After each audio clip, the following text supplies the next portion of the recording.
Hello दोस्तों, आप सबका स्वागत है एक बार फिर से एस्ट्रो गुरु चैनल पर। मैं आप सभी के लिए लेकर आया हूं टैरो विद कृष्ण में आज एक और सेशन। और आज का विषय है कि लक्ष्मी माता का आशीर्वाद आपके लिए। आज की जो रीडिंग है ये माता लक्ष्मी के ऊपर बेस्ड है।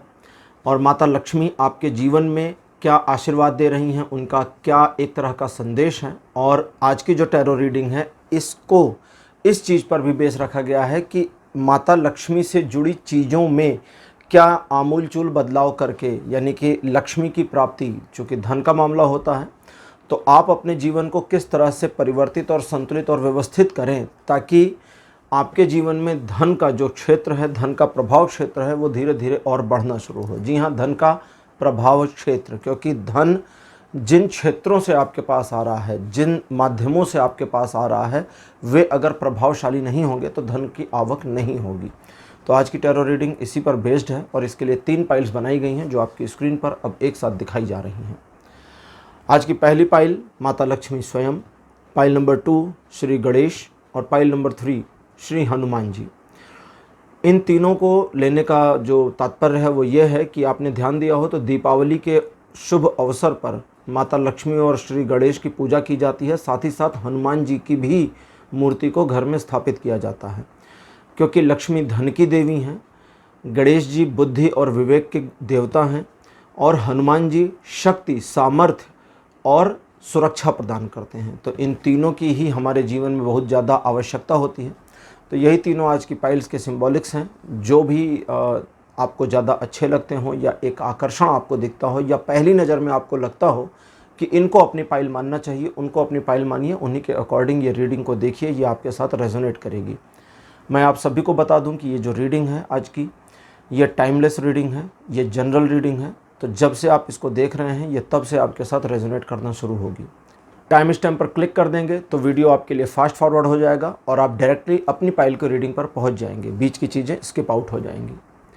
जो लोग आज पहली बार एस्ट्रो गुरु चैनल पर मुझसे जुड़े हुए हैं उन सभी का मेरे चैनल पर मैं बहुत बहुत स्वागत करूँगा। आप सभी इस चैनल को सब्सक्राइब जरूर करिए, बेल आइकन प्रेस करिए, क्योंकि जब आप बेल आइकन प्रेस करते हैं तो नए वीडियोस की नोटिफिकेशन आपके फ़ोन पर आनी शुरू हो जाती है। और मेरे रेगुलर व्यूवर्स और सब्सक्राइबर्स, आप सभी के सहयोग और प्यार के लिए बहुत बहुत आभार। आगे बढ़ने से पहले आप सभी को मैं बता दूं कि मैं एक प्रोफेशनल एस्ट्रोलॉजर, एक प्रोफेशनल टैरो रीडर भी हूं। तो आपकी स्क्रीन के ऊपर ये जो नंबर आ रहा है इसके ऊपर आप संपर्क कर सकते हैं अगर आपको अपने लिए एक पर्सनल रीडिंग सेशन चाहिए। ये व्हाट्सएप नंबर है, तो इसके ऊपर आपको कॉल नहीं करना है, इस पर मैसेज करिए। थ्रू आउट मैसेज सारी इन्फॉर्मेशन मेरी टीम मेंबर आपको प्रोवाइड करेगी और आपकी हेल्प करेगी मेरे साथ आपके सेशन को बुक करने के लिए। तो चलिए आज की रीडिंग को शुरू करते हैं और आपकी पाइल में मिलते हैं।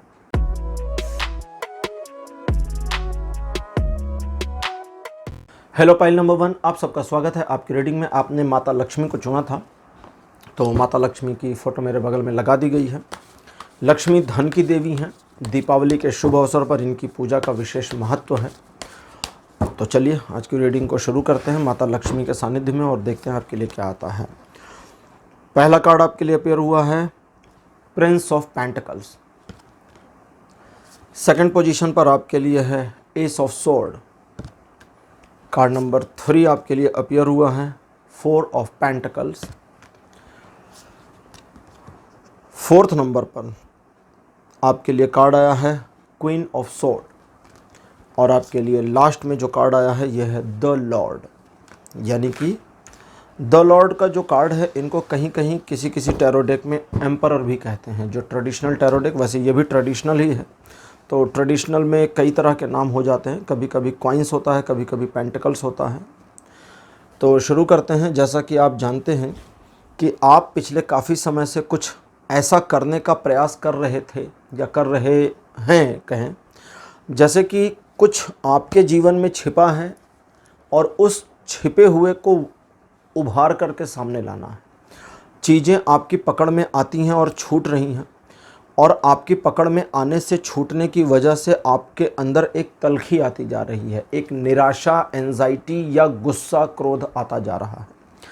एनर्जी की कोई कमी नहीं है, योजना की कोई कमी नहीं है, बुद्धिमत्ता की कोई कमी नहीं है, सब कुछ ठीक है, लेकिन आपकी योजनाएं सही ढंग से एप्लीकेबल होने में प्रॉब्लम आ रही। इस एप्लीकेबल होने में आ रही दिक्कतें आपके जीवन में धन के मामलों में, चूँकि आज हमारी जो रीडिंग है माता लक्ष्मी से जुड़ी है, तो धन के मामले को प्रधानता से लेकर चलेंगे।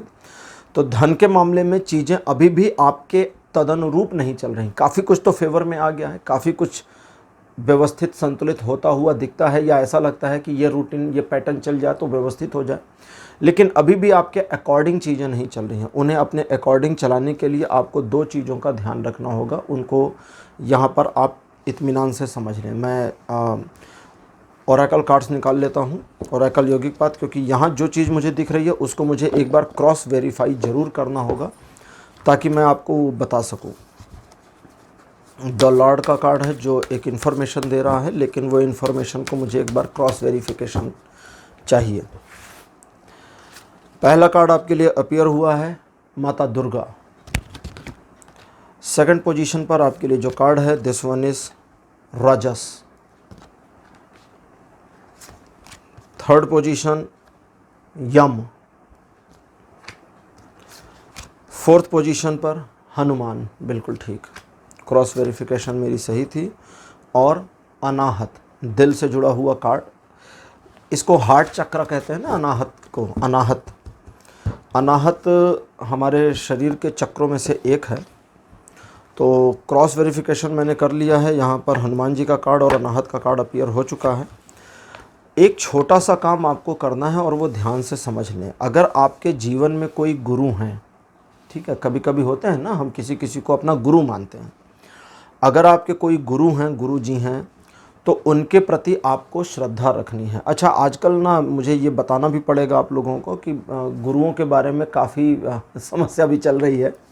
खैर, मैं तो कोई गुरु वगैरह नहीं हूँ, तो मेरे लिए तो बहुत अच्छी बात है, मैं उस झंझट से मुक्त हूँ। तो कई गुरु जेल में भी चले गए हैं और कई के ऊपर बड़े बड़े आरोप भी लग जाते हैं। तो अगर आप किसी को गुरु मानते हैं, अब उन लोगों को छोड़ देते हैं, ठीक, अब आपकी बात करते हैं। अगर आप किसी को गुरु मानते हैं तो आपकी जो श्रद्धा है उस व्यक्ति को गुरु मानने की, उस श्रद्धा का ही महत्व है, उस गुरु का, उस व्यक्ति का उतना महत्व नहीं है। इस पूरे मामले को ठीक से समझ लें। उनकी ब्लेसिंग्स, वो क्या ब्लेसिंग देंगे आपके गुरु, क्या ब्लेसिंग नहीं देंगे, उनकी एनर्जी का क्या ऑरा आप तक आएगा, क्या नहीं आएगा, वो एक अलग विषय है। उस पर जाना ही नहीं है, आज आप पर ही रहना है। आप जिनको गुरु मानते हैं उनके प्रति आपकी श्रद्धा ही आपके अंदर एक ऐसी एनर्जी का वाइब्रेशन करती है जो आपकी कई सारी समस्याओं का समाधान कर सकती है। पुराने लोग इसीलिए कहते थे बड़ों का सम्मान करो।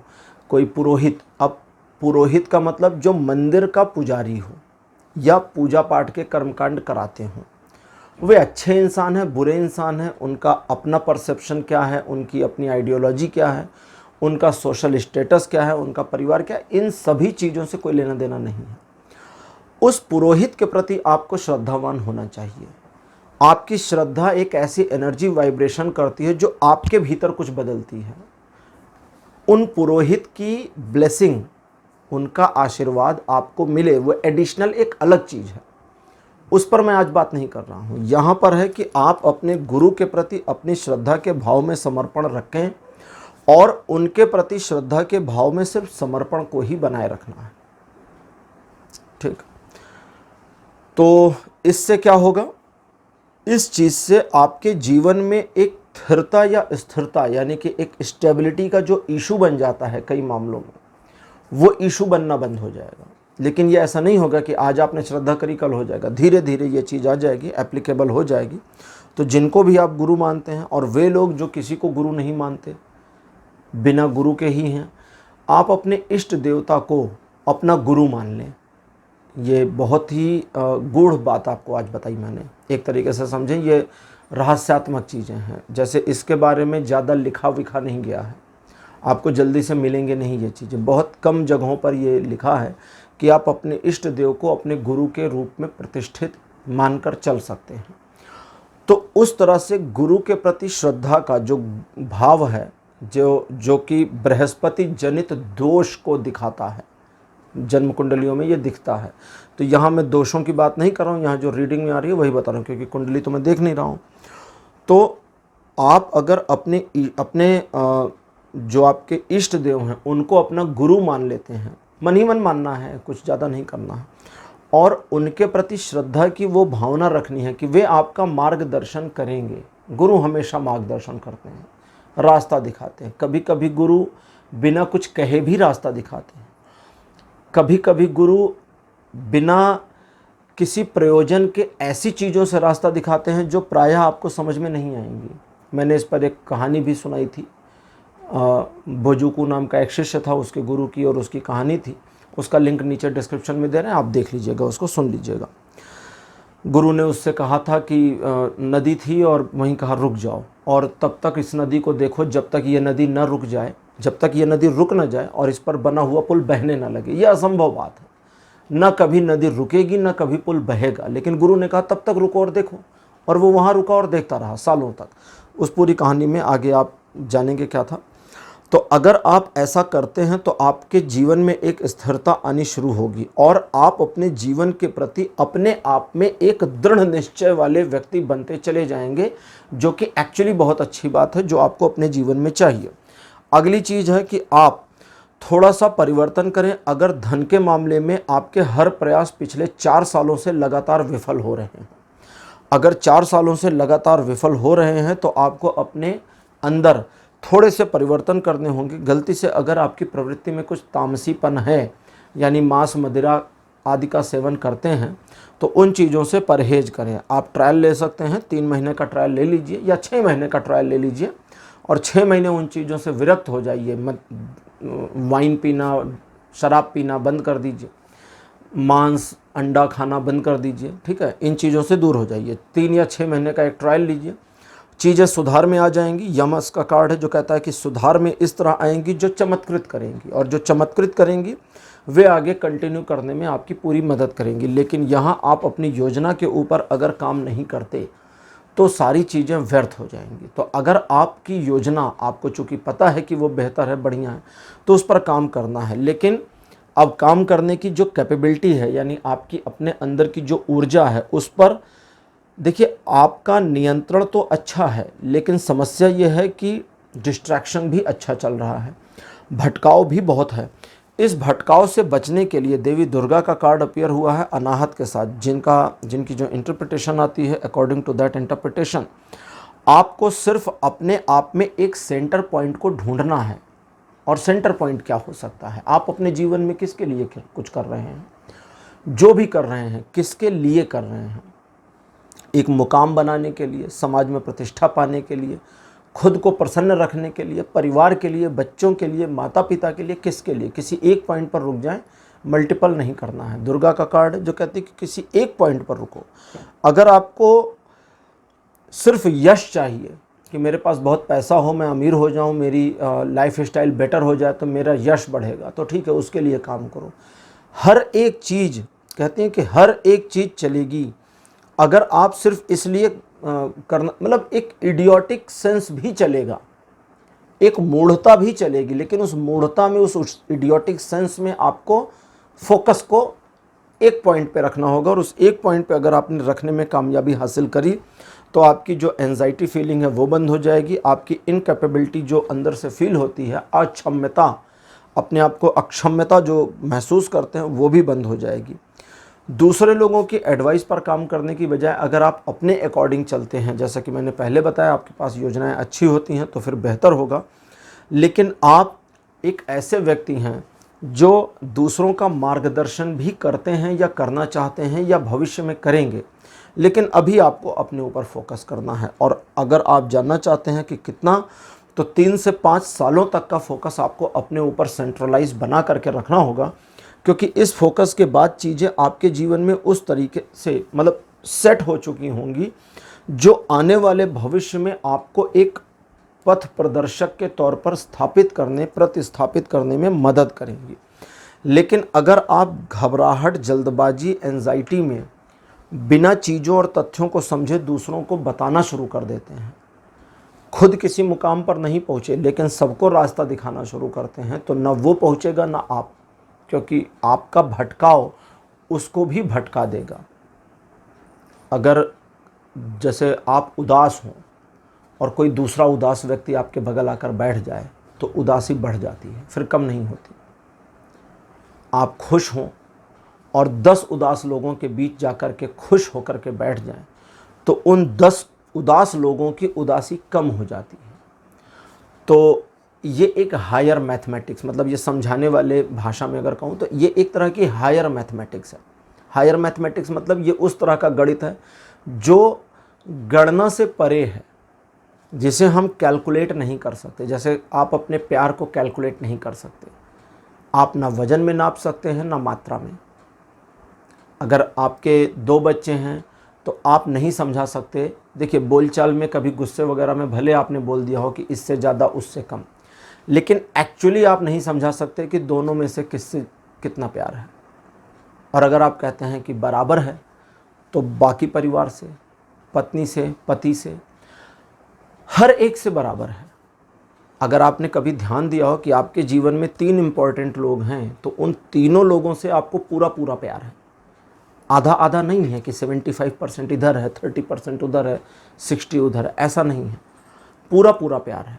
क्यों? क्योंकि वो पूरा होने के बावजूद कम नहीं बचता ना। पूरा प्यार एक बच्चे से करने के बावजूद दूसरे बच्चे के लिए प्यार कम नहीं होता, उसके लिए भी पूरा ही रहता है। तो ये हायर मैथमेटिक्स है। तो यहाँ जब तक आपका अपना ना हो जाए तब तक आपको दूसरों की मदद नहीं करनी, वरना सब गड़बड़ हो जाएगी। अब अगली एक आखिरी चीज़ आपको बता दूं।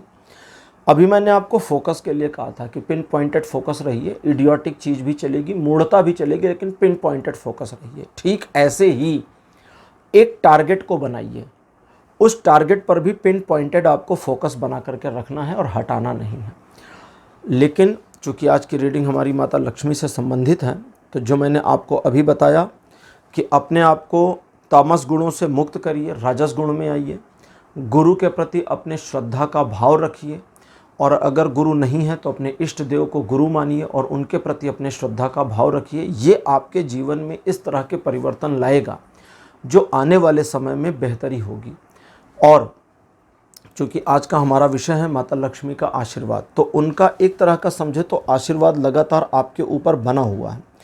लेकिन एक तरह का मैसेज हम माता लक्ष्मी के थ्रू हम ले लेते हैं आज आपके लिए, और इसके लिए मैंने गॉडेस गाइडेंस करके ये डेक को यूज़ करने का वो किया है प्लान, क्योंकि इसमें सभी देवियां हैं।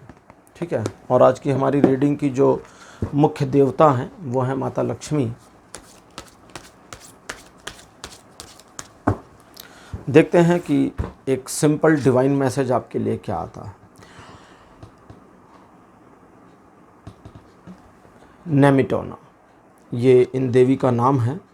ये पवित्रता, एक तरह से कहते हैं कि पवित्रता की देवी हैं। जो भी इस दुनिया में पवित्र है उन सभी की ये अधिष्ठात्री देवी हैं। तो यहाँ आपके लिए मैसेज ये है कि आप उन चीज़ों के लिए अपने आप को एक तरह से तैयार करें जो आने वाले समय में आपकी एनर्जी, आपके ऑरा को बरकरार रखेंगी। यानी कि भविष्य को ध्यान में रख करके आप वर्तमान में आज जो भी कर रही हैं उसको भविष्य में किस नज़रिए से देखा जाएगा, परखा जाएगा, याद रखा जाएगा। कई मामलों में आपके जाने के बाद उस चीज़ को किस तरीके से आपका परिवार लेगा, याद रखेगा। इस चीज़ को थोड़ा सा ध्यान में रखें और आज के काम को करें। यानी कि अपने वर्तमान को इस तरह, आपको भविष्य के लिए काम नहीं करना है, भविष्य में चीज़ें बेहतर तरीके से याद रखी जाएं, इसलिए वर्तमान में बेहतर काम करना। उल्टा मत समझिएगा कि भविष्य को बेहतर बनाना है, नहीं, भविष्य को नहीं बनाना। वर्तमान में चीज़ों को इस तरह से सेट करना है, वर्तमान में चीज़ों को इस प्रकार से व्यवस्थित करना है कि आप आने वाले 10 साल के बाद आप स्वयं पर गर्व कर सकें। इसको और सिंपल प्लेन लैंग्वेज में मैंने किया, आने वाले 20 सालों के बाद आपके बच्चे या उनके बच्चे आपके ऊपर गर्व कर सकें। आपको बस इस चीज़ पर काम करने का प्लान करना है। ज़रूरी नहीं आपके पास प्लान हो, नेमिटोना कहते हैं ज़रूरी नहीं तुम्हारे पास प्लान हो सकता है तुम्हें प्लान बनाने में अभी कई सालों का टाइम लग जाए, कई साल लग जाएं, तो लगने दो, क्योंकि ये समय जितना बीतेगा तुम्हारी समझ और अंतर्दृष्टि उतनी गहरी होती जाएगी और तुम्हें उतनी ही साफ गोई से चीज़ें नज़र आएंगी। तो अगर अभी आपको अपना फ्यूचर या प्रेजेंट धुंधला दिखता है तो कोई बात नहीं, नेमिटोना कहती कोई बात नहीं, इस बात को दिमाग में रखे रहो और घुमाओ, क्योंकि आने वाले समय में जब धुंध हटेगी और चीज़ें दिखेंगी तब समझ में आएगा कि एक्चुअली करना क्या है। तो पाइल नंबर 1 ये थी आपके लिए आज की रीडिंग। आज की रीडिंग आपको कैसी लगी, अपने एक्सपीरियंस, अपने अनुभव कमेंट सेक्शन में ज़रूर लिखें। इस वीडियो को लाइक करिए, शेयर करिए और चैनल को सब्सक्राइब करना मत भूलिएगा। अगले वीडियो में आपसे फिर मिलूँगा। Bye bye.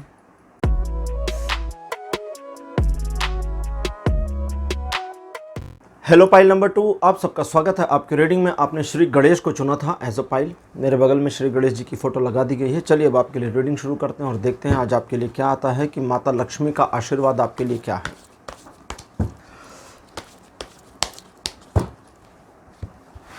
इस रीडिंग में मैं आपको एक और चीज़ बता दूं, ज़रूरी नहीं कि मैं हर शब्द, हर वाक्य के पहले माता लक्ष्मी का आशीर्वाद ये प्रीफिक्स लगा कर चलूँ। जो भी आज की रीडिंग है उनके आशीर्वाद के तदनुरूप ही हो रही है, ठीक है। कार्ड नंबर 1 आपके लिए है the hanged man. Second position पर आपके लिए है 6 of wand.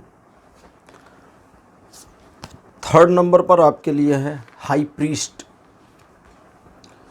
Card number 4 queen of cups. और आपके लिए लास्ट कार्ड है द लॉर्ड।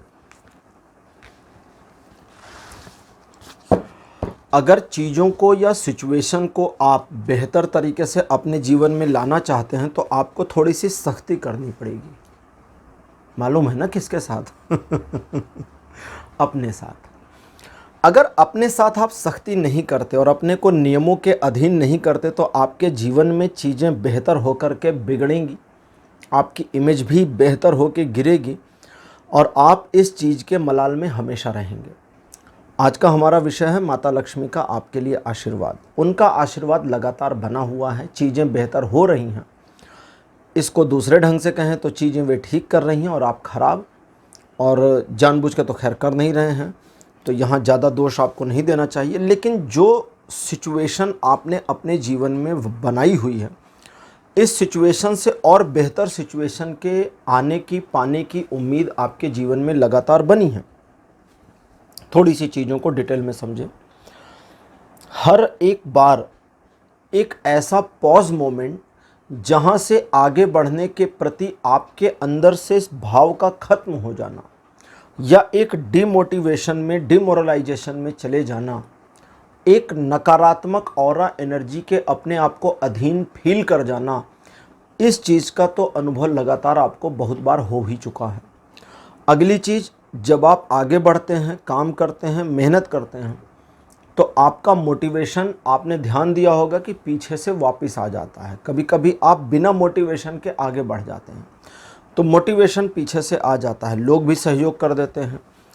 लेकिन समस्या कहाँ है कि आप अपने अहंकार को संभालेंगे कैसे, क्योंकि इस अहंकार में एक तरह से डूब जाना कहें, उतर जाना कहें, या इस अहंकार को अपने चारों तरफ फैला देना, लगा देना, अहंकार के अधीन हो जाना आपको ना तो शोभा देता है, ना आपके लिए सूट करता है। तो आप इस चीज़ के वशीभूत क्यों होते हैं? क्योंकि सारी चीज़ों पर आपका नियंत्रण हो, आप इस तरह चाहते हैं। तो ये चाहत बंद कर दीजिए। समझिए, आप दुनिया में हर चीज़ पर नियंत्रण नहीं कर सकते हैं। इंसान कितना भी साइंस में तरक्की कर ले, बारिश पर नियंत्रण नहीं कर सकता, नियंत्रण नहीं कर सकते। क्यों? क्योंकि कुछ चीज़ें प्रकृति ने अपने अधीन रखी हैं और अगर हम उन पर नियंत्रण करने का प्रयास करें तो प्रकृति हमें सबक सिखाती है, हमारे लिए जीवन को इस तरह से मुश्किल करती है जो हमारी समझ से बाहर हो। जैसे अभी कुछ समय पहले आपने देखा होगा, कोरोना का पीरियड चला था, सारे लोग मास्क लगा के घूम रहे थे, सारे जानवर बिना मास्क के। सबसे मज़ेदार यही था, सारे इंसान मुखौटा लगाए हुए थे, एक मास्क लगाए हुए थे, नाक को, अपने मुंह को ढके हुए, और सारे जानवर ओपनली घूम रहे थे। प्रकृति चाहती, मैं इसको देखिए, भले वो लैब में बना, कहाँ बना, कैसे बना, उसका वायरस का मैं उस पर नहीं जा रहा। प्रकृति चाहती तो इस चीज़ को उल्टा कर देती कि सारे जानवरों में ये बीमारी फैलती और इंसान में ना होती, तो हम सारे घर के अंदर कैद हो जाते बुरी तरह से। लॉकडाउन से ज़्यादा सिचुएशन बुरी हो जाती। क्यों? क्योंकि फिर हर जानवर से हमें खतरा होता, चिड़ियों से भी हो जाता। लेकिन प्रकृति ने जाना, प्रकृति को पता था कि इंसानों को ही सबक सिखाना है और इंसानों के लिए ही ये चीज़ें हुई। जैसे एक साइंस जर्नल पढ़ रहा था, उसमें दिया हुआ था कि अगर इस धरती से सारे इंसान नष्ट हो जाएं, गायब हो जाएं, एक बार में पूरी ह्यूमैनिटी ख़त्म हो जाए, इस अर्थ से ख़त्म हो जाए, तो पृथ्वी का क्या होगा।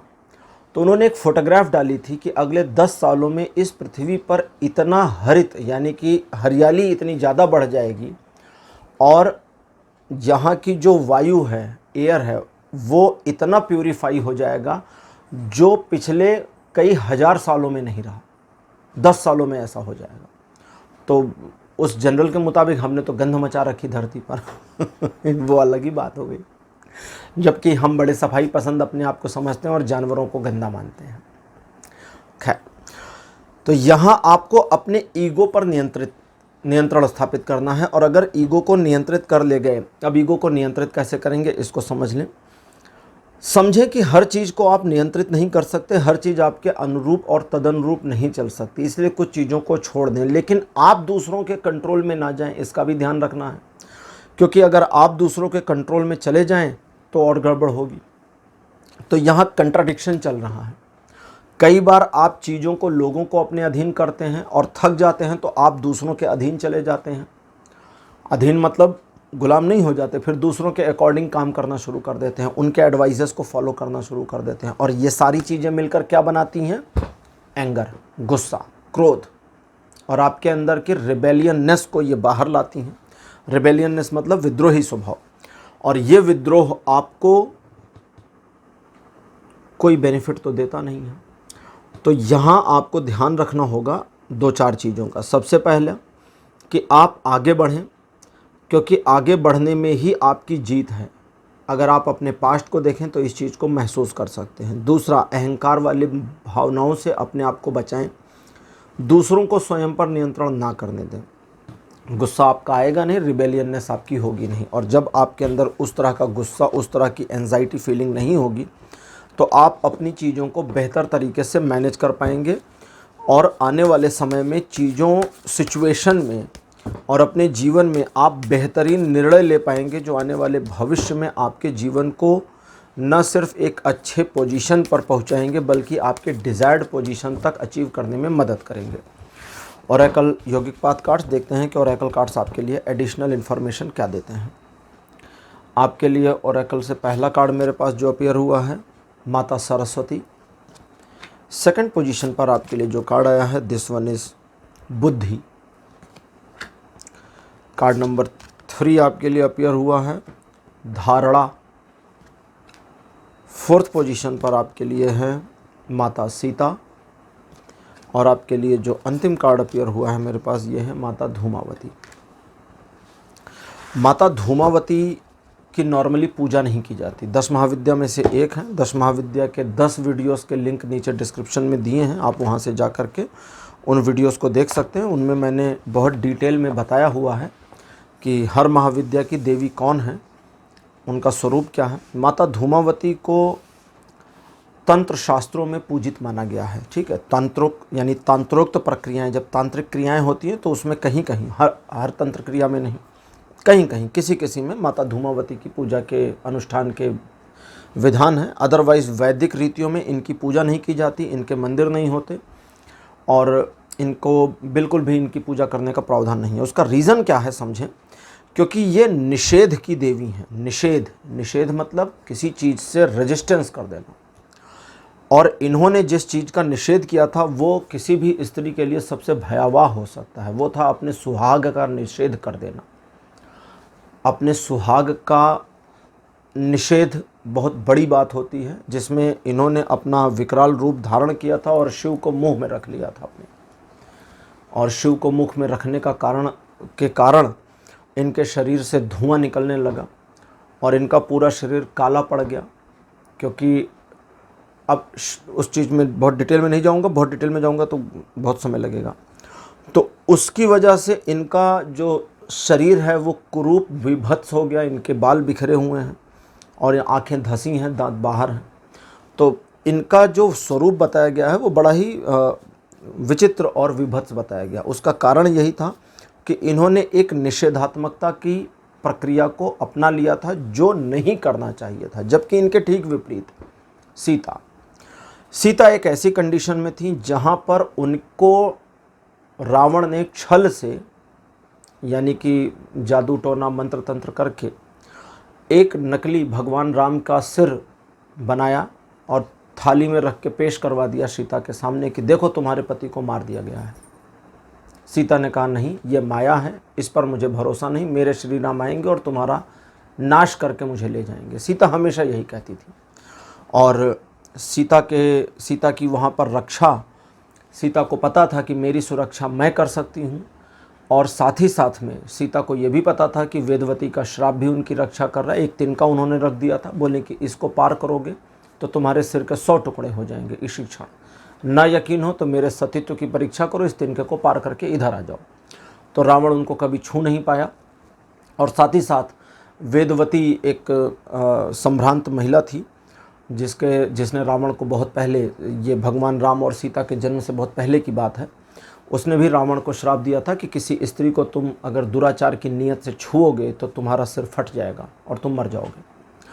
तो उस वजह से, अच्छा वो कभी कभी आता है ना सोशल मीडिया पर, आपने देखा होगा दशहरा दिवाली के आसपास बहुत आता है रावण के बारे में कि अपनी बहन के लिए ये कर दिया वो कर दिया फलाना ढिमका।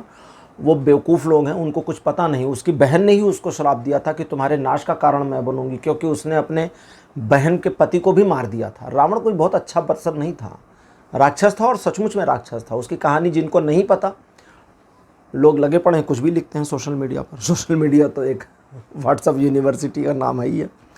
तो अब यहाँ पर समझें कुछ चीज़ों को। आज का विषय है माता लक्ष्मी का आशीर्वाद। आपके जीवन में एक उथल पुथल दिखती है, उस उथल पुथल को नियंत्रित करना है। अपने आप की एंजाइटी, यानी आपको सिर्फ स्वयं पर नियंत्रित करना है। स्वयं को अगर मैनेज कर ले गए, ये जितनी चीज़ें बता रहा हूँ अगर ध्यान दिया हो तो स्व को मैनेज करने के लिए ही चल रही है पूरी रीडिंग आज की आपकी। पाइल नंबर 2, खुद को मैनेज कर ले गए तो आप अपने जीवन में वो पाएंगे जो आप सोच नहीं सकते, उस मुकाम पर पहुँचेंगे जहाँ की कल्पना नहीं की। लेकिन अगर खुद को नहीं मैनेज किया तो सब गड़बड़। आप अपनी टेंडेंसी के साथ लकीर के फकीर ना बने। अवधारणाएं बदलती हैं, कुछ धारणाएं ऐसी होती हैं जिनके पीछे तर्क होते हैं, तथ्य होते हैं, इसलिए वो नहीं बदलती, वो एक अलग विषय है। लेकिन आप जो परसेप्शन बनाते हैं वो परसेप्शन बदलाव में आता है, परिवर्तित हो सकता है। किसी व्यक्ति के विषय में, किसी दोस्ती के विषय में, किसी रिलेशन के विषय में, किसी व्यापार के विषय में, किसी जॉब के विषय में आपका एक अपना परसेप्शन होता है। कोई नई कंपनी आपने ज्वाइन करी, बहुत बढ़िया, बहुत सब कुछ अच्छा, आपने सोचा अरे वाह यहाँ तो ज़िंदगी निकाल सकते हैं, और फिर बाद में पता चला नहीं यार ये तो बहुत बेकार कंपनी है, 3 साल में ही मन भर गया। तो अपनी अवधारणा पर ध्यान दें और उसके साथ स्वयं को बांधे नहीं। लेकिन उन मामलों में आपको धारणा के साथ जाना भी है जहाँ चीज़ें लॉजिकल चल रही हैं, इलॉजिकल नहीं चल रही। लेकिन ये करेंगे कैसे? अब आपको बुद्धिमत्ता की ज़रूरत होगी। मेरे पास सरस्वती और बुद्धि 2 कार्ड अपीयर हुए हैं। इन दोनों कार्ड्स का नाम अलग है, सरस्वती, बुद्धि। बुद्धि से तो बुद्धि समझ ही गए, सरस्वती ज्ञान की देवी हैं तो मतलब बुद्धि। आज की हमारी सेकंड पाइल के जो सिंबॉलिक देवता हैं वो श्री गणेश हैं, वो भी बुद्धि और विवेक को ही प्रदान करते हैं। दीपावली में गणेश जी की पूजा लक्ष्मी जी के साथ क्यों की जाती है, बहुत सारे लोगों को नहीं पता। बहुत सारे लोग भ्रांतियों में होते हैं, अपना अपना दिमाग चलाते हैं और कहते हैं दोनों भाई बहन हैं। उनको पता ही नहीं है असल में माता लक्ष्मी तो गणेश जी की माता के पद पर आती हैं। गणेश जी भगवान शंकर और माता पार्वती के पुत्र हैं, और भगवान विष्णु गणेश जी के समकक्ष हैं। माता लक्ष्मी और माता पार्वती एक तरह से बहनों के समकक्ष आती हैं। तो इस तरह से देखें तो रिलेशन अगर हम जोड़ें तो गणेश जी लक्ष्मी जी के पुत्र के स्वरूप हुए, लेकिन लोग उनको बहन मान देते हैं कई बार। तो बहन नहीं है, एक तरह से समझे तो गणेश जी की माता है। तो लक्ष्मी के साथ गणेश की पूजा करने का प्रावधान क्यों है? वो इसलिए है क्योंकि लक्ष्मी धन दे देंगी, और जो धन दे देंगी उस धन को अगर सदुपयोग में ना लेकर आए तो फिर धन व्यर्थ है, बेकार है। आपने देखा होगा बहुत सारे लोग हैं, पैसा बहुत है, लेकिन जीवन, अब देखा ही होगा कि उनके जीवन में उस धन का कुछ समझ में ही नहीं आता, दिखता ही नहीं है कि इनके पास पैसा होगा। और वहीं कुछ लोग हैं जिनके पास पैसा कम है, लेकिन मैनेजमेंट इतना बढ़िया है कि उनके पास लगता है बहुत पैसा होगा। कम सैलरी वाले का घर ज़्यादा अच्छा, ज़्यादा सैलरी वाले का घर बिल्कुल बेकार, ऐसा भी देखते हैं लोग। तो उसके पीछे क्या रीज़न है? मैनेजमेंट का, यही कहते हैं। और मैनेजमेंट क्या है? मैनेजमेंट बुद्धि से आता है। बुद्धि कौन दे रहा है? गणेश जी दे रहे हैं। तो यहाँ सरस्वती माता आपके लिए जो मैसेज देती, कहती है कि सिंपल चीज़ों में सिंपल रहना शुरू कर दीजिए। सिंपल यानी कीप इट सिंपल।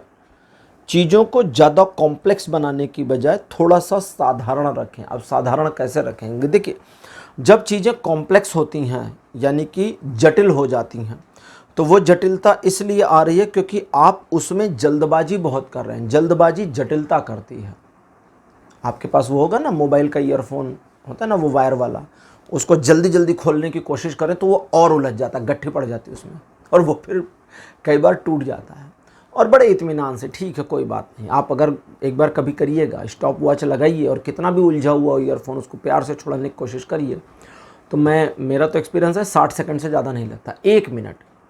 लेकिन कई बार कई लोग उसी 1 मिनट में पैनिक हो जाते हैं, उसी 1 मिनट में ईयरफोन तोड़ देते हैं, अपना गांठें मार लेते हैं उसमें। क्यों? क्योंकि जल्दी में है। जल्दी चीज़ों को जटिल करती है, इसलिए इत्मीनान से काम करना चाहिए। पुराने लोग कहते थे ना, जल्दी का काम शैतान का, उसके पीछे का रीज़न यही है। तो आप अपने आप को समझदारीपूर्ण और विवेकपूर्ण निर्णयों के साथ बांधें, और उन निर्णयों का लेना सिर्फ इसी कंडीशन में होगा जब आप जल्दबाजी ना करें। आपके लिए मल्टीपल चीज़ें आई हैं और सिर्फ इसका जो कंक्लूज़न है, आपने अगर ध्यान दिया हो, या हो सकता है आज आपको लग रहा हो कि अरे पाइल नंबर 2 में तो ये भी बता रहे हैं, वो भी बता रहे हैं, वो भी बता रहे हैं, ये भी बता रहे हैं, मुझे भी ऐसा ही लग रहा है। लेकिन मैं अपनी ओर से नहीं जोड़ता हूँ, जो रीडिंग में आता है मैं पढ़ता चला जाता हूँ। कई बार मैं अपनी रीडिंग में चीज़ों को मेरी समझ से चलाने की कोशिश नहीं करता, क्योंकि मुझे ये पता है कि ये अपने हिसाब से चीज़ों को बेहतर कर रहे हैं। तो ये सारे का जो कंक्लूज़न है वो स्व पर है। स्व मतलब आप मतलब आप अपने आप में चीज़ों को व्यवस्थित करें तो सारी चीज़ें आपके लिए नियंत्रित और संतुलित हो जाएंगी। और अब कंक्लूज़न करते करते, यानी आज की ये रीडिंग पाइल नंबर 2 आपके लिए क्लोज़ करते करते, वे मामले जहाँ पर आप नियंत्रण को नहीं स्थापित कर पा रहे, तो वहाँ पर आप क्या करेंगे?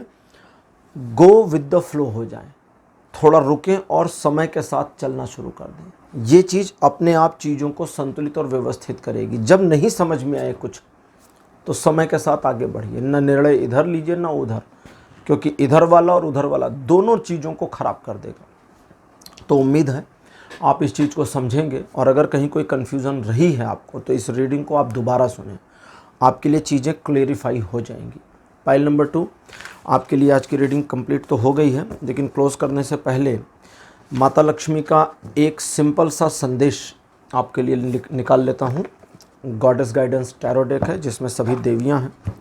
तो देखते हैं कि मतलब छोटा सा एक अगर मैसेज कोई है तो आपके लिए क्या है जो आपको एडिशनल गाइडेंस दे सकेगा।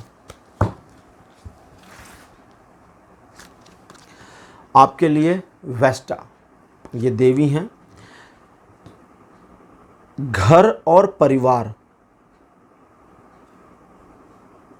ठीक है, घर, परिवार और स्वास्थ्य, इन 3 चीज़ों पर आपको फोकस बना के रखना है, इसका ध्यान रखिएगा।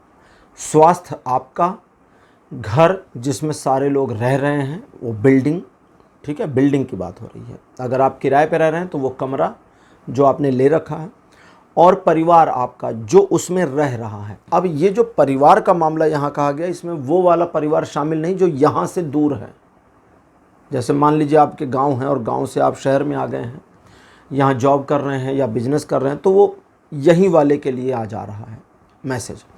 और ये मैसेज है कि पहली प्रायोरिटी आपको यहाँ पर देनी है और यहीं पर परिवर्तन करना है, चीज़ों को यहाँ बेहतर करना है। कई बार क्या करते हैं लोग, शहरों में जाके कमा रहे होते हैं और गांव में चीज़ों को बेहतर कर रहे होते हैं। तो आपको वो अभी नहीं करना। अगर आप पाइल नंबर 2 हैं, आपको पहले यहाँ चीज़ों को बेहतर करना है, यहाँ अपनी एक पोजीशन बनानी है। यहाँ जितनी मजबूती आप बनाना शुरू कर देंगे, किन चीज़ों में? 3 चीज़ों में। पहला स्वास्थ्य, दूसरा मकान, अगर आप किराए पर हैं तो आपको अपना लेना है, फ्यूचर में प्लान करिएगा। अगर आपका मकान अपना है तो ध्यान दीजिए कि उस बेहतर कंडीशन में है, नहीं है, रंगाई पुताई समय पर हुई है कि नहीं हुई है, दरारें वगैरह आ गई हैं, कहीं डेंटिंग पेंटिंग करनी है तो वो सब करिए। ये है मकान। तीसरा है परिवार, परिवार को तीसरे पोजीशन पर रखा है। परिवार के प्रति अपने आप को एक तरह से समर्पण तो होता ही है, लेकिन परिवार की उन्नति यहाँ पर कैसे होगी इस पर ध्यान देना है। और यहीं पर जहाँ पर आप रह रहे हैं, अगर आप कहीं पर भी हैं, मतलब जहाँ पर प्रेजेंट टाइम में आप रह रहे हैं, जहाँ पर आपका ऑक्यूपेशन, प्रोफेशन, बिजनेस, जॉब चल रही है, वहाँ पर अगर आप पहली प्रायोरिटी देते हैं तो आप अगले 1 साल में ड्रामेटिकल चेंज अपने जीवन में देखेंगे जो आपको बेहतरी की ओर ले जाएगा। तो पाइल नंबर 2 आपकी रीडिंग यहीं पर क्लोज होती है। आज की रीडिंग आपको कैसी लगी, अपने एक्सपीरियंस, अपने अनुभव कमेंट सेक्शन में ज़रूर लिखिए। इस वीडियो को लाइक करिए, शेयर करिए और चैनल को सब्सक्राइब करना मत भूलिएगा। अगले वीडियो में आपसे फिर मिलूँगा। Bye bye.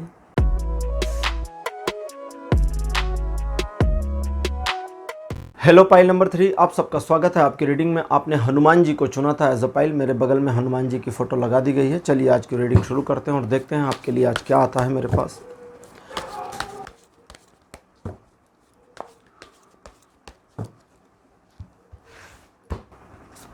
कार्ड नंबर 1 आपके लिए आया है 4 ऑफ वॉन्ड्स। सेकंड पोजीशन पर आपके लिए है S of sword. Card number 3 आपके लिए अपीयर हुआ है 3 ऑफ वॉन्ड्स। फोर्थ पोजीशन पर आपके लिए क्रोनस और लास्ट कार्ड आपके लिए अपीयर हुआ है क्वीन ऑफ कप्स। आपकी सॉफ्टनेस ही की है आपके जीवन को बेहतरी की ओर ले जाने की, लेकिन अपनी सॉफ्टनेस के चक्कर में दूसरे लोगों को मौका ना दीजिए कि वे आपके जीवन से छेड़छाड़ कर दें। ये सिंपल सा एक समझिए मैसेज जैसा था, लेकिन लैंग्वेज काफ़ी क्रिटिकल थी, डिफ़िकल्ट भी थी। अब इसको थोड़ा सा सिंप्लीफाई कर लेते हैं। सबसे पहली चीज़, आपकी सॉफ्टनेस, आपका अपना दिल, आपकी दयालुता, आपकी अच्छाई ही चाबी है जो आपके जीवन में आने वाले भविष्य में बेहतर चीज़ों को अनलॉक करती है। कैसे यूज़ करेंगे इस अच्छाई को बताऊंगा। आपके जीवन में अगर आपने ध्यान दिया हो तो आपके अपनों ने ही, मतलब आपके जीवन में वे लोग जिनको आप एक तरह से कह सकते हैं कि the people who are really connected with you, वो लोग जो आपके जीवन से जुड़ाव रखते हैं, किसी भी तरह का जुड़ाव रखते हैं, उनसे बहुत ज़्यादा समस्या आपको अपने जीवन में हो रही है। क्योंकि आप अपनी चीज़ों को बेहतर तो करते हैं लेकिन वे बिगाड़ देते हैं। और कई बार आपने जिस तरह की योजनाएं बनाई हैं उस तरह की योजनाओं में सफलता तो मिली है, लेकिन कई बार दूसरों की वजह से इंटरफेरेंस, इन्फ्लुएंस, गाइडेंस, इन चीज़ों की वजह से चीज़ें बिगड़ी हैं।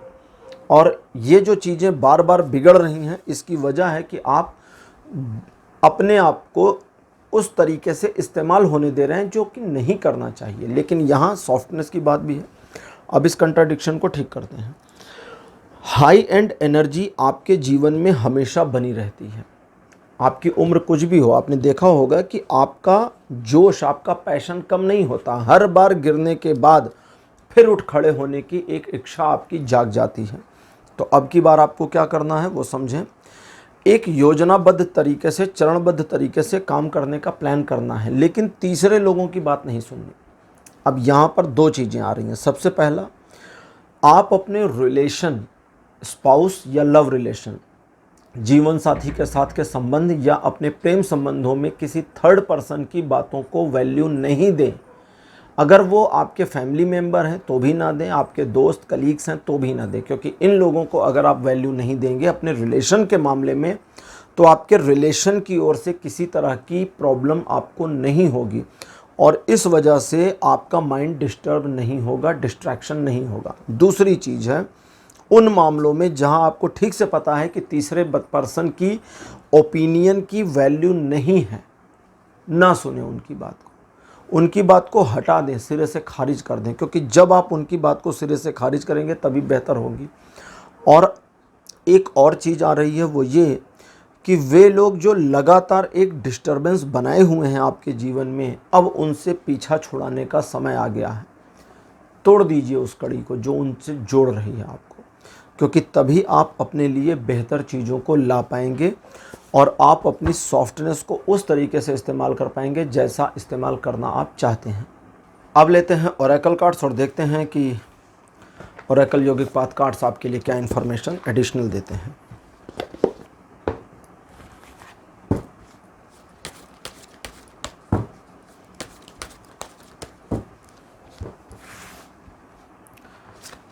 पहला कार्ड आपके लिए अपीयर हुआ है मेरे पास, भक्ति। सेकंड पोजीशन पर आपके लिए जो कार्ड अपीयर हुआ है, दिस वन इज सत्य। कार्ड नंबर 3 आपके लिए है प्रत्याहार। फोर्थ पोजीशन पर आपके लिए है ध्यान। और आपके लिए अंतिम कार्ड मेरे पास अपीयर हुआ है माता सीता।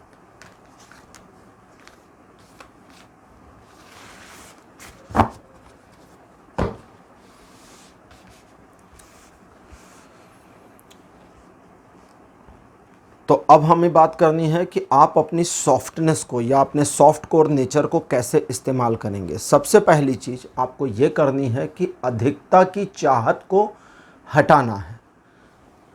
ठीक है कि आप अपने जीवन में ज़्यादा पाना चाहते हैं, वो एक अलग बात है, लेकिन आपको ये चाहत हटानी है, क्योंकि कभी कभी इस तरह की चाहतें उस चीज़ को आपसे और दूर धकेल रही होती हैं। मिल जाएगा आपको, उसमें कोई प्रॉब्लम नहीं है, प्रॉब्लम दिखती भी नहीं है, लेकिन इस चाहत को थोड़ा सा सीमित करना है, थोड़ा सा।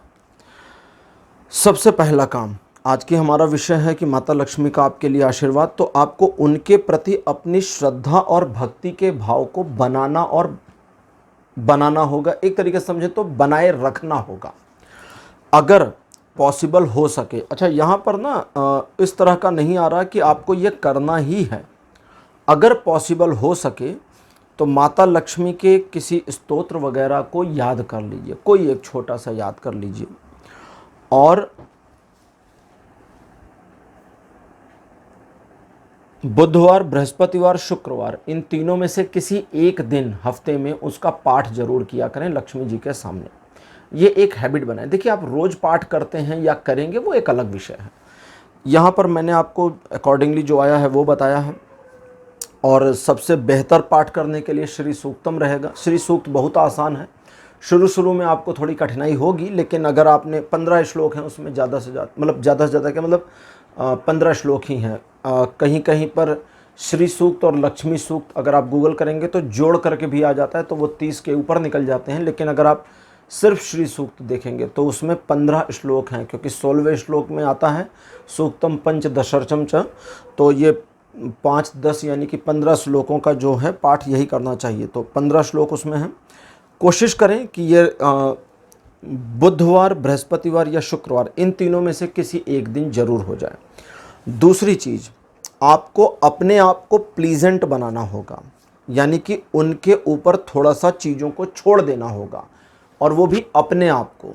जैसे भी मैंने कहा ना कि आपको क्या चाहिए, उस ज़्यादा को समेट लीजिए। अब आपको क्या चाहिए, वो ज़्यादा वाला वो देवी के ऊपर, माता के ऊपर छोड़ दीजिए कि वे देख लेंगी कि आपको क्या चाहिए।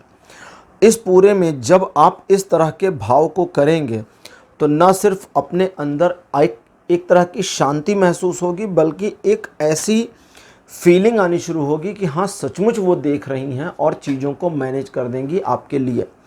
लेकिन अब यहाँ पर माता सीता का कार्ड है जो कहते हैं कि इस पूरे मामले में श्रद्धा, भक्ति, भाव, त्याग सब अपनी जगह है, लेकिन कर्म को मत भूल जाना कि करना तो आपको अपने हाथों से ही है। क्योंकि भले वो सब कुछ देंगी, चीज़ें होंगी आपके ही द्वारा। ईश्वर आपके लिए कर्म नहीं करेंगे, क्योंकि ये उनका कार्य नहीं है। उनका काम है आपको एक एनर्जी ऑरा देना, इन्फ्लुएंस करना, और आपके जीवन में बाधाओं को हटाने के लिए चीज़ों को रीसेट करना, पैटर्न्स को उस तरह से मोड़ देना कि आपका जीवन बेहतरी की ओर अपने आप अग्रसर हो जाए। लेकिन बेहतरी की ओर अग्रसर होने पर भी मेहनत और लगन और कर्म, ये चीज़ें ही आपको सफलता दिलाएंगी। वरना रास्ते में पड़े हुए तो हीरे भी नज़र नहीं आते। वो एक कहानी थी ना, मैंने सुनाई थी, जिसमें शिव जी ने कर्म और भाग्य के फ़र्क को समझाया था कि उसके भाग्य में तो हीरे थे, लेकिन उसके कर्म ऐसे थे कि हीरे ना मिले। तो वो हो गया। उस कहानी का लिंक भी डिस्क्रिप्शन में डाल देंगे, आप उसको देखिएगा, सुन लीजिएगा। तो यहाँ सीता माता का जो कथन है कि आप अपने कर्मों पर ध्यान दें, क्योंकि कर्मों को ही प्रधानता के साथ, इस समर्पण के सापेक्ष में अगर कर्मों को प्रधानता के साथ चलाएंगे तो आप अपने जीवन में उस तरह के फूल खिलाने में कामयाब हो सकते हैं, सफल हो सकते हैं, जो अभी तक आपके लिए बड़ी दूर की कौड़ी थे। लेकिन इस पूरे मामले में आपकी श्रद्धा समर्पण, भक्ति और भाव निहायत ज़रूरी है, स्पेसिफिक है। और अगर इसको नहीं करते हैं तो आप अपने सॉफ्ट कोर नेचर को इस्तेमाल नहीं कर पाएंगे। फिर उस सॉफ्ट कोर नेचर का क्या होगा, तीसरे लोग आपको संचालित करेंगे और अपने हिसाब से मूव ऑन करते रहेंगे, जैसा कि पहले भी किया हुआ है। तो पाइल नंबर 3 ये थी आपके लिए आज की रीडिंग।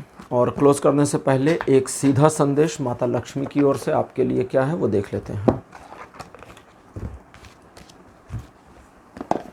ये जो टैरो डेक है इसका नाम है गॉडेस गाइडेंस। इसमें सभी देवियां हैं, इसमें कोई देवता पुरुष नहीं है, सभी महिला देवियां हैं, फीमेल डाइटीज। आपके लिए मेरे पास जो कार्ड है ये हैं सेडना। सेडना एक ऐसी देवी हैं जिनको प्रकृति माता भी कह सकते हैं, या इनको इस तरह, ये चूँकि अलग अलग धर्मों की देवियाँ हैं तो अच्छा, तो ये इस तरह की देवी हैं जो आपके जीवन में उस निरंतरता को देती हैं जो आपके जीवन को आधार दे और आयाम दे। आधार मतलब स्टेबिलिटी, आयाम मतलब भविष्य के प्रति योजनाएं या भविष्य के प्रति आपके जीवन को बेहतरी की ओर ले जाए।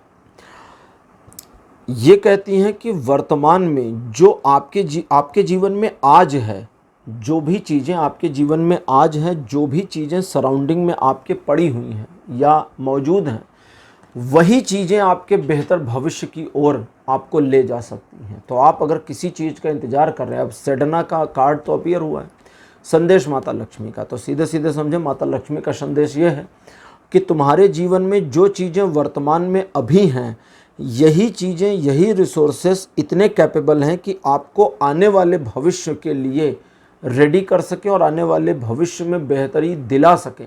लेकिन इस वर्तमान में अगर कमियां खोज रहे हो तो फिर गड़बड़ हो गई।